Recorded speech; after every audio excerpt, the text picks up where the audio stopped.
Hey guys, Mickey Kilby here. Welcome to another episode of Mickey's Place. I am so excited that you guys are here today. And today I want to talk to you guys about finding joy in the chaos, especially as we're raising kids. And so I want to know, what are you struggling with finding joy in raising the kids? What would you say is your biggest hurdle right now? Are you experiencing joy while you're raising your kids? This kind of seems to be a hot topic. I was talking to a mom the other day, and she really is struggling with this. And after talking with her, we grew up in a home where sometimes we were uncertain if we were loved. Not necessarily that, for me, not that I grew up in a bad home or anything like that, but sometimes you question that.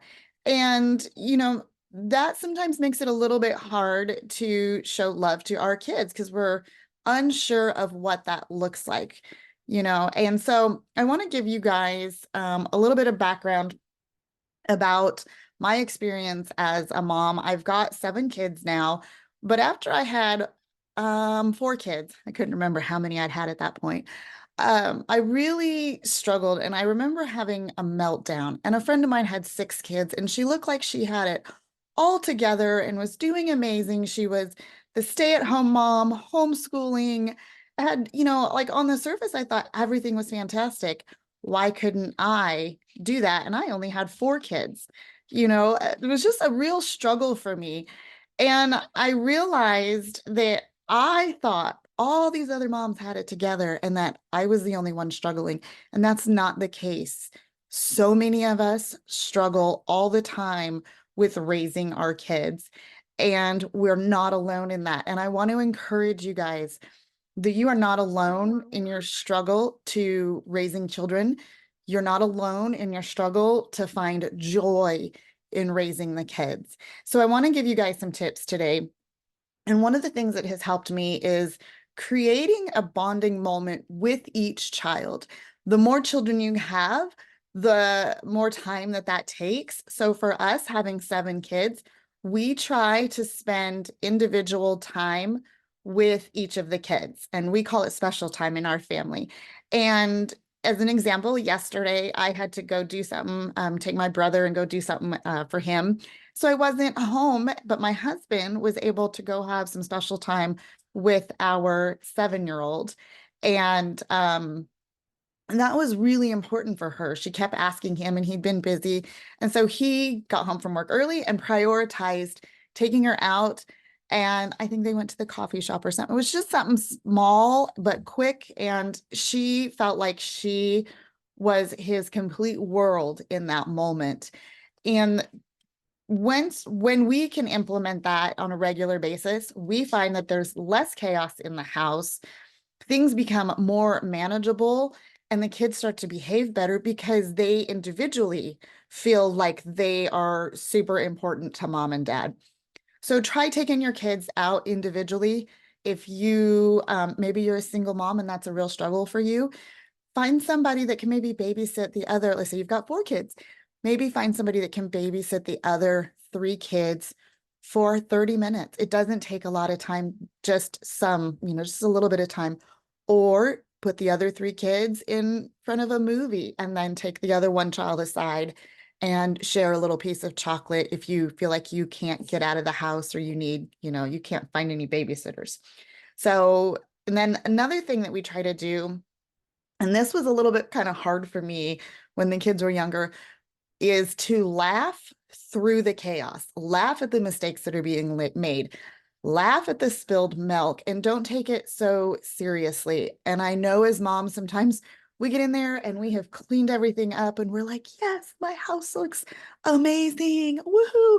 And then the kids walk through and it's trashed again. And you're like, are you serious right now? Oh my gosh, I just spent so much time and you guys just trashed the place, and you don't really seem to even notice that you've done that. So learn to not get so upset when those things happen. One of the things I practiced when they were little and I was working through that, I would literally close my eyes and stop looking at what all that, mess was or whatever had just happened. Take a deep breath and then proceed from there. And sometimes just that moment of calm before I would explode would be just enough to prevent me from exploding or prevent my mind from, shifting and changing and going, you know what, they're kids. She didn't mean to spill that. She was trying to help her sister and it was an accident rather than, oh my gosh, I just cleaned everything and you just made a mess. Sometimes you need to walk away. You need to walk away and then come back to the situation and come to the kids and say, you know what? I'm sorry. I lost my temper with you, or I shouldn't have yelled. Can you forgive me? And then clean up the mess and proceed on. And asking your kids, telling them you're sorry and asking them for forgiveness is huge in creating a bond of respect and a bond of trust. They know that you do things that, aren't perfect, but you are willing to admit that and you're willing to ask them to forgive you for that so that everybody can move forward. And then that brings me into the third tip of embracing imperfection. We put too much pressure on ourselves to be the perfect Pinterest mom. And I'm not a Pinterest mom. I love the idea of that. I love people that are super creative and get in there and can do all the things. That's not me. I'll get on Pinterest and get all the ideas and never follow through. But we need to realize that parenting is not perfect. We are going to make mistakes all the time, especially with our first kid, because we don't know what we're doing. We have no clue. We can read all the books that we want to, but when we're in that moment of raising the kids, we just kind of figure it out as we go. And we try things and see what works. And then some of that gets a little bit better with each kid. You're like, okay, I know that this worked, this form of discipline, or these ideas, or this way of encouraging or speaking to the kids. And so as we get more kids, we get more experience and it seems to flow better. But that first one, we have no clue what we're doing. So embrace the imperfection. Don't worry so much about screwing them up. We are going to make mistakes as parents. I really want you to hear me on this. We make mistakes as parents. All parents make mistakes. And we have to stop worrying that our children are going to get screwed up because we're not perfect parents, because that's not the case. When you love your children and you take care of them, that speaks volumes over the mistakes that we make. Asking their forgiveness, saying you're sorry, that speaks so much more into their lives than us making those mistakes. So don't be so afraid. Our kids are going to grow up and they are going to have to sort through what we did and what we taught them and the things that we said. It doesn't matter. You could be the perfect parent. You could be fantastic, and your kids are still going to have to sort through that because we've had to do that. As adults, we've had to sort through things from our childhood. Everybody does it. So we have to embrace the fact that they're going to do that too and not worry so much about being perfect and just sometimes just let it go. Just love the kids and let the imperfections go. And then another really important thing that I think as moms, we often just let go and don't think about is taking time for ourselves. We constantly pour into the lives of our children and we forget, we get to the end of the day and we're like, I don't know what I did for myself today. Like, I just took care of everybody else. I met everybody else's needs and I'm exhausted. And so we need to prioritize taking care of ourselves. Maybe that's reading a book. Maybe that's shutting your phone off 30 minutes before you go to bed and sitting down and reading a book, but giving yourself that time. Maybe it's taking a hot bath. I have a routine in the evening that about 8 o'clock, we get the kids into bed. And then from about 8 to 8:30 or so, I take a hot bath.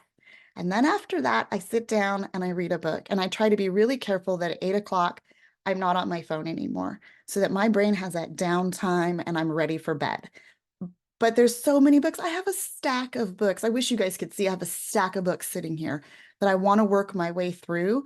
But if I don't take the time for me, I'm never going to read those books. I don't have time to read all those books unless I schedule that and prioritize that and really make that part of my day. And then with having a lot of kids or even one kid, we have to set up healthy boundaries with those children. They need to know that sometimes this is mom time and it's not an everybody time. I am sure that every single one of you has gone to the bathroom with a kid following behind you or knocking on the door or sticking their fingers under the door and wanting your attention. And we need to teach the kids that, we have our own time. It's okay to set those healthy boundaries. They're going to have boundaries as an adult, and we set boundaries. We talk about, you hear all the time, like, set boundaries as an adult, set boundaries to the people around you. But we forget sometimes that as moms, we also need to set boundaries to our children. It's okay to tell them, no, not right now, or that I need you to be quiet so that I can do my podcast. What you guys cannot see right now is that I have our 4-year-old off to the side, and you might be hearing her little mumbles every once in a while. But we had a discussion before this podcast. You're going to be quiet. Here's what I expect of you. And when we're done, we're going to do XYZ. And so, she knows the expectations that I have set for her. She knows, that there'll be consequences if those expectations are not met. And she also knows that when she follows through with that expectation, that she gets a reward in the end, or special time with mom, or whatever we've decided. So, it helps her to feel more accomplished and gives her a responsibility. And so I really want to encourage you guys to, take those times with your kids, take time for yourself, laugh through the messes, and embrace the imperfection in raising kids. If you guys, I have a Facebook group. If you guys want to get in on that, we can build each other up. I would love for you guys to be a part of that community.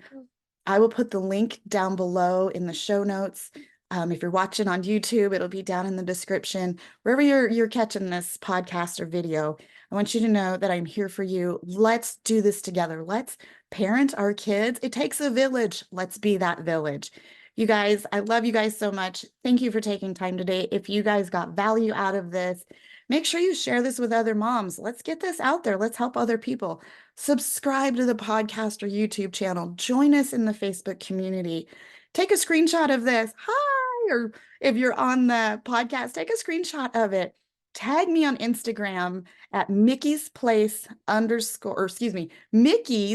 _ place on Instagram, and I'll give you guys a shout out. So have a fantastic day, and I will see you again. Bye. Now you can say hi. Hi. You did good. Thank you. A little bit not, and